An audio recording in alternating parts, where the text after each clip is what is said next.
Wisconsin driver's own dashcam footage leads to road rage conviction. A Wisconsin man, Jason Andujar, is now serving a 4-year prison sentence after his own dashcam footage condemned him for a road rage shooting. The incident, captured nearly 2 years ago, shows Andujar firing 3 shots from his vehicle at another driver during a traffic dispute. The incident unfolds. The confrontation began with a verbal argument at a stoplight. Dashcam footage shows Andujar exchanging insults with the driver of a Chevrolet pickup truck before pulling out a handgun and shooting towards the other vehicle. Fortunately, no one was hit.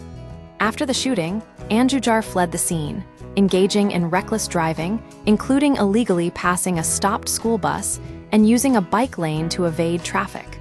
Police tracked him down within 3 hours of the incident. Confession under pressure during questioning, detectives confronted Andujar with the dashcam evidence.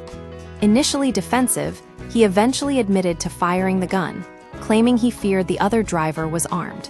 He told investigators, "He pulls it out and I'm like, okay, we can go right here," essentially admitting to escalating the situation. The verdict and aftermath. In May of 2025, Andujar was found guilty of recklessly endangering safety and sentenced to 4 years in prison, followed by 3 years of supervised release.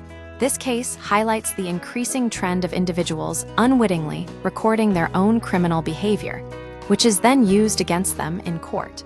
The irony is clear. The very technology intended to protect drivers' dashcams can now be used to incriminate them. This isn't an isolated incident.